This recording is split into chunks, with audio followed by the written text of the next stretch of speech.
Pagi hari ini kita boleh merasakan yang namanya kekuatan kuasa, pujian, penyembahan di pagi hari ini. Tak kala kita menyembah Tuhan dengan hati yang penuh sukacita, hati yang penuh ucapan syukur, maka kita percaya bahwa segala beban kita, segala persoalan kita, segala masalah kita, Tuhan sanggup menolong kita. Amin. Pagi hari ini saya katakan kepada Ibu Gembala, tadi pagi sepanjang malam saya tidur, ada satu nyanyian yang terus sepertinya terngiang terus di telinga saya dari malam sampai dengan tadi pagi. Ya, bahwa nyanyian itu memberikan sebuah semangat yang baru bagi saya. Karena jujur hari-hari ini, beberapa hari ini saya seperti merasa Tuhan, saya menyampaikan tentang pertolongan Tuhan, saya menyampaikan tentang mujizat Tuhan, saya menyampaikan tentang kuasa Tuhan. Terus bagaimana dengan kami? Bagaimana dengan keluarga pastori? Bagaimana dengan pribadi kami? Tapi nyanyian itu memberikan sebuah kekuatan bagi saya bahwa jangan pernah menyerah. Jangan pernah berputus asa. Mujizat Tuhan selalu ada bagi kita. Amin. Haleluya. Pagi hari ini lewat pujian, lewat nyanyian yang telah kita naikkan kepada Tuhan di pagi hari ini, menunjukkan bahwa benarlah Tuhan kita itu adalah Tuhan yang maha kuasa. Tuhan yang sanggup menolong kita, Tuhan yang sanggup melepaskan kita, Tuhan yang sanggup membebaskan kita. Mari kita akan lihat di dalam Injil Lukas.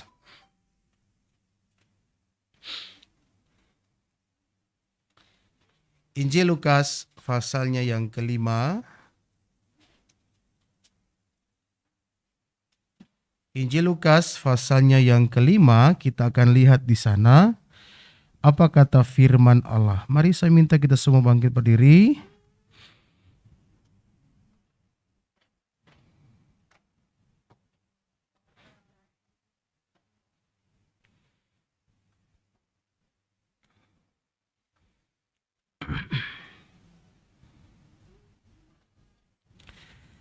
Injil Lukas pasalnya yang kelima, ayat 31. Injil Lukas pasalnya yang kelima, ayatnya yang ke-31, dia katakan begini. Lalu jawab Yesus kepada mereka, katanya, bukan orang sehat yang memerlukan tabib, tetapi orang sakit. Aku datang bukan untuk memanggil orang benar, tetapi orang berdosa, supaya mereka bertobat. Katakan amin. Puji Tuhan, silakan duduk kembali. Bapak Ibu jemaat Tuhan, saudara-saudara yang terkasih dalam nama Tuhan kita Yesus Kristus, dua ayat firman Allah yang kita baca di pagi hari ini adalah perkataan Yesus di hadapan para orang-orang Farisi dan ahli Taurat. Kenapa Yesus menyampaikan ini justru di depan orang-orang pemuka agama, orang-orang yang tahu tentang firman, orang-orang yang tahu tentang kebenaran? Kenapa Yesus tidak sampaikan itu di hadapan orang-orang yang belum mengenal Tuhan? Orang-orang yang belum tahu tentang apa itu keselamatan.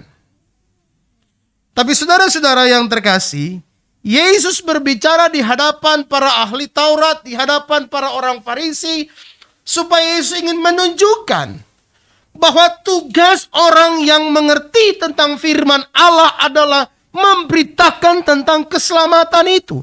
memberitakan tentang pembebasan itu, memberitakan tentang kelepasan itu, bukan malah menjadi batu sandungan, bukan malah menjadi penghalang bagi orang-orang untuk datang kepada Tuhan.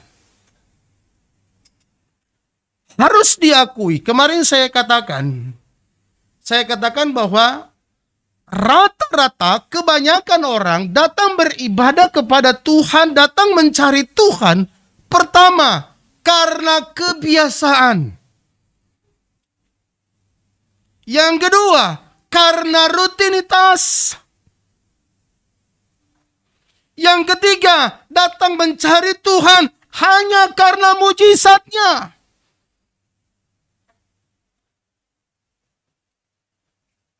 Kebanyakan itu yang menjadi alasan orang-orang untuk mau datang kepada Tuhan. Padahal sesungguhnya lebih daripada itu Tuhan mampu lakukan bagi kita.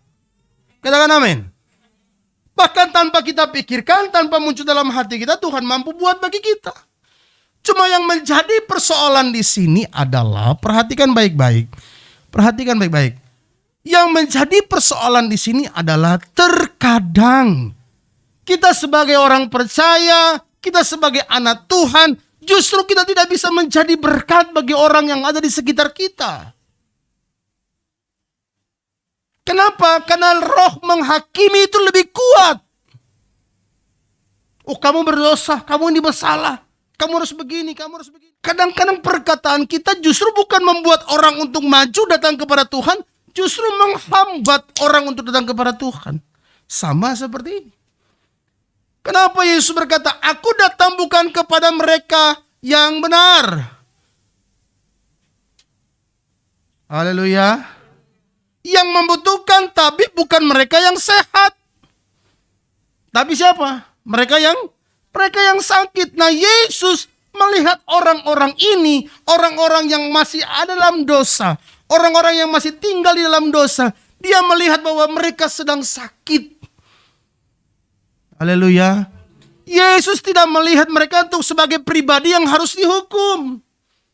Tapi kadang-kadang kita seringkali melihat orang itu menjadi pribadi yang harus dihukum. Kita hakimi dia dengan pandangan kita. Kita hakimi dia dengan perkataan kita. Berapa tahun kita jadi anak Tuhan?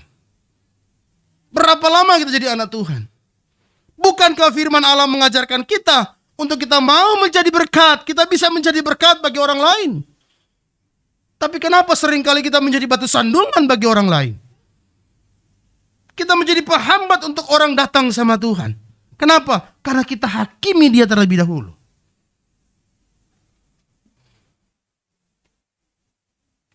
Yesus dengan tegas dia berkata di hadapan para ahli Taurat dan orang Farisi. Ingat, ahli Taurat bukan orang yang tidak tahu firman Tuhan. Orang Farisi bukan orang yang tidak tahu firman Tuhan. Mereka sangat tahu firman Allah. Tapi seringkali itu dijadikan alasan untuk menghalangi orang datang kepada Tuhan. Bukankah Yesus sudah mati di kayu salib, menebus segala dosa kita? Dengan tanda apa? Ketika dia mati di kayu salib, segala pembatas dalam bait Allah itu, tirai itu mulai terbelah menjadi dua. Dengan kata lain, tidak ada lagi batasan orang untuk datang kepada Tuhan. Amin. Haleluya. Tidak ada batasan. Dan kamu gak boleh datang karena kamu berdosa. Aduh. Justru orang seperti itu yang Tuhan mau apa? Mereka harus menerima berita keselamatan itu. Mereka harus menerima kabar baik itu. Saya mau katakan kepada kita semua. Ingat, kita ini sebenarnya di pandangan mata Allah seperti orang sakit. Seperti orang sakit. Dan saya katakan ketika kita beribadah kepada Tuhan, mari kita posisikan itu sama seperti orang yang sedang sakit, yang sedang membutuhkan tabib. Haleluya. Haleluya. Karena ketika kita datang seperti orang sakit, kita membutuhkan, kita merindukan sebuah pertolongan. Amin. Haleluya. Tidak mungkin orang yang sakit datang ke rumah sakit dia ingin mati. Nggak ada.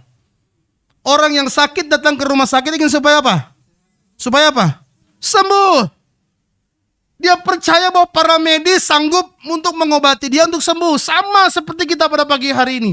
Ketika kita datang beribadah kepada Tuhan, posisikan diri kita sama seperti orang yang sedang sakit. Haleluya. Karena kita sedang membutuhkan Tuhan. Kita butuhkan Tuhan untuk menolong kita. Kita butuhkan Tuhan untuk menjamah kita. Kita butuhkan Tuhan untuk memulihkan kita. Kita butuhkan Tuhan untuk apa? Membukakan jalan bagi kita. Kita butuhkan Tuhan untuk menjawab kita. Amin. Itu yang Tuhan mau. Bukan datang dengan roh penghakiman, dengan mata yang mengadili orang lain. Berhenti, tinggalkan cara-cara orang Farisi dan ahli Taurat. Jangan karena Anda lebih dulu menjadi orang percaya, terus orang yang lain Anda bilang, kamu baru anak kemarin. Kamu masih kemarin, kamu baru kemarin. Sifat seperti ini, sifat para ahli Taurat dan orang Farisi. Yang suka menghakimi, suka mengadili, suka membatasi, menghalangi orang untuk datang kepada Tuhan. Bayangkan hari itu misi dari orang-orang ahli Taurat dan orang Farisi pada saat itu adalah apa? Supaya orang tidak datang kepada Yesus.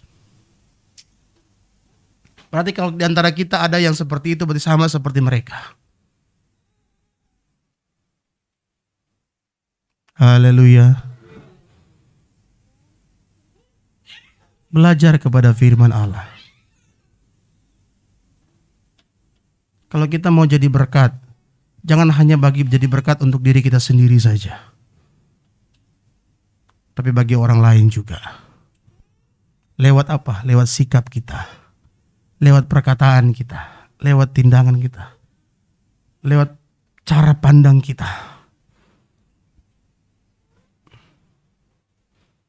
Rubah. Tuhan mau menolong kita. Tuhan mau membela kita. Tuhan mau menyembuhkan kita. Saya katakan, mungkin kalau saya tanyakan, ibu sakit gak? Enggak, saya enggak sakit. Tapi hari ini, mari kita posisikan diri kita sama seperti orang yang sedang sakit, yang sedang membutuhkan tabib. Haleluya. Persoalan itu penyakit. Masalah itu penyakit. Penderitaan itu penyakit. Ketakutan itu penyakit. Kebimbangan itu penyakit. Kekhawatiran itu penyakit. Kecemasan itu penyakit. Semua yang tidak mendatangkan damai sejahtera dalam kehidupan kita itu menjadi penyakit dalam kehidupan kita. Itu sebabnya kita membutuhkan Tuhan. Penyakit sini bukan hanya, om saya lagi sakit perut om. Saya lagi sakit pinggang om. Saya lagi sakit kepala om. Tidak hanya berhenti sampai di situ. Tetapi yang terutama yang menjadi yang perlu kita obati apa? Jiwa kita, rohani kita yang harus diobati. Haleluya. Harus diobati. Makanya kalau kita hari Minggu datang beribadah kepada Tuhan, jangan cuma datang sebagai apa? Kebiasaan. Atau saya mau datang karena saya lagi butuh mujizat Tuhan. Jangan karena itu engkau cari Tuhan. Amin. Haleluya.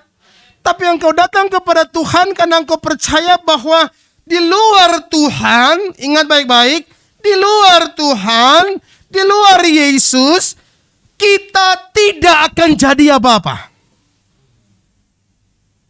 Amin.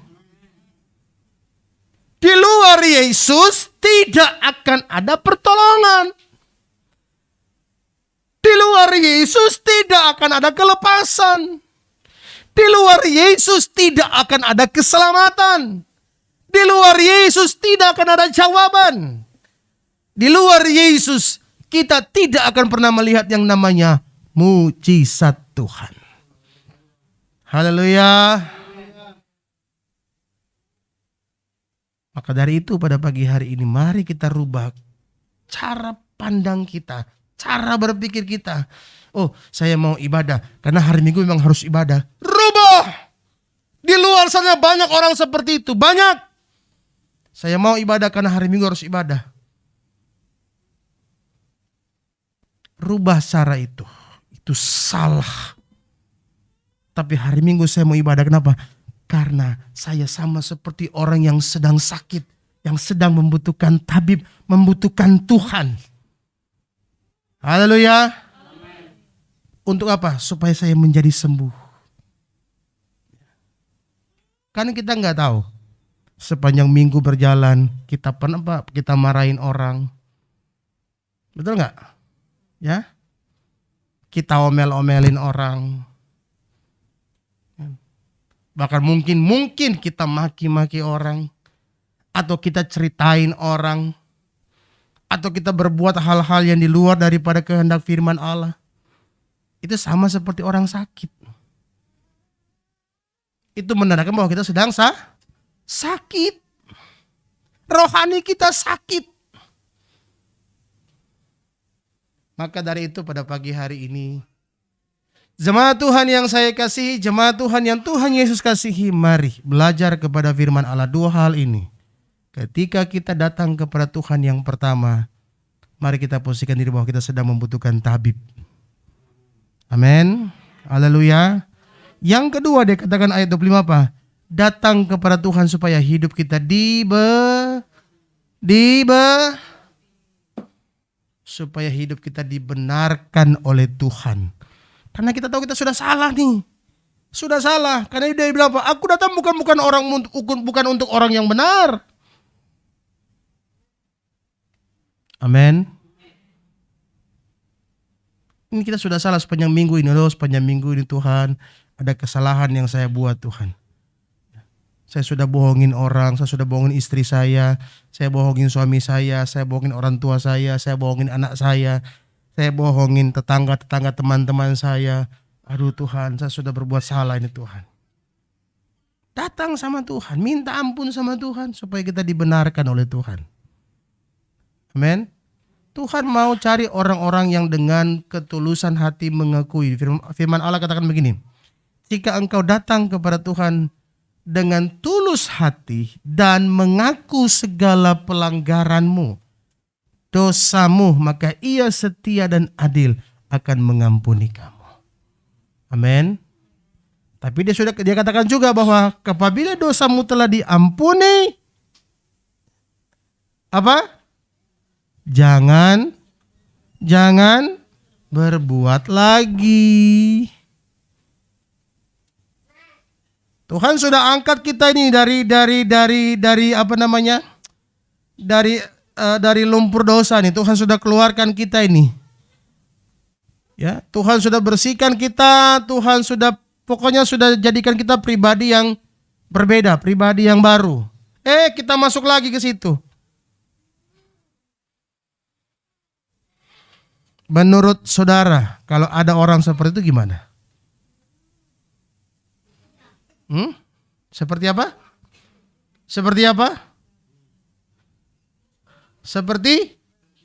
Tapi jangan Anda ngomong sama orang begitu ya, wah dimarahin kita. Ditabokin orang nanti, ya.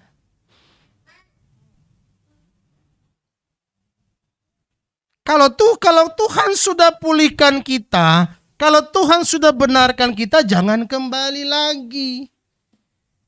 Karena firman Allah katakan Yesus datang untuk mencari mereka-mereka yang hilang. Siapa yang hilang? Orang yang masih ada di dalam dosa. Siapa yang hilang? Mereka yang masih doyan dengan dosa. Mereka yang masih suka dengan dosa. Yesus mencari mereka.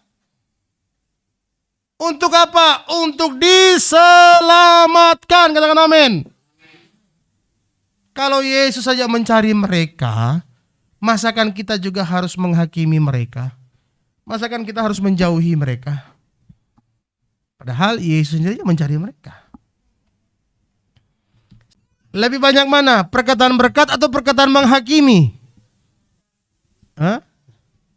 Yang kita sampaikan? Harus jujur. Lebih banyak mana? Kalau kita suruh suami nggak mau ibadah, apa yang keluar dari mulut kita? Berkat atau? Suruh anak kita nggak mau ibadah, yang keluar dari mulut kita apa?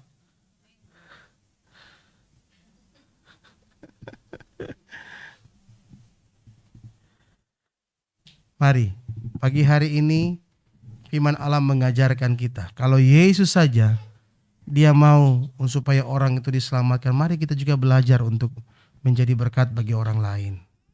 Yang Yesus mau apa? Kita juga harus, dimanapun kita berada, kita harus menjadi berkat untuk orang lain. Supaya orang lain juga dapat diselamatkan. Ya. Contohnya kayak hari ini saudara-saudara kita di luar sana, ya, yang kita tahu, oh ya, kita tahu mereka ini hidup masih masih doyan dengan dosa. Sampaikan, Yesus mengasihimu. Amin. Yesus mengasihimu. Sampaikan. Biarin aja pakai malah. Mereka udah tahu ini. Udah gede ini, udah bangkotan ini, udah tua ini. Kan biasanya begitu ya. Benar gak? Biasanya kan perkataan itu yang suka keluar dari mulut kita. Udah gede ini pak. Udah ulang-ulang aku bilang pak. Aduh capek aku ngomong. Aduh. Yesus aja gak capek. Berulang kali harus berhadapan dengan orang Farisi dan ahli Taurat. Bahkan pemuka-pemuka agama. Dia gak capek tuh beritakan tentang keselamatan. Amin. Haleluya. Haleluya. Haleluya. Haleluya. Jadilah berkat. Dimanapun kita berada. Maka percayalah kalau kita mau menjadi berkat untuk orang lain, maka Tuhan juga pasti akan memberkati kita. Amin. Nggak usah takut dengan hari esok. Tugas kita hari ini bukan hanya fokus pada diri kita sendiri saja. Ya. Jangan sama seperti ahli Taurat dan orang Farisi. Mereka hanya fokus diri mereka aja. Seolah mereka yang paling benar. Ya. Seolah sorga itu punya mereka sendiri. Tapi mari kita sebagai anak Tuhan, sebagai umat Tuhan, sebagai jemaat Tuhan, apabila kita sudah merasakan mengalami kasih Tuhan itu, kita harus juga mau membagikan kasih Tuhan itu kepada orang lain. Amin. Haleluya. Mau menjadi berkat. Mau jadi berkat. Mau jadi berkat. Haleluya. Ini firman Tuhan.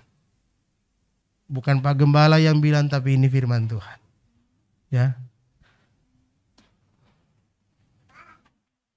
Tuhan berkati kita pada pagi hari ini.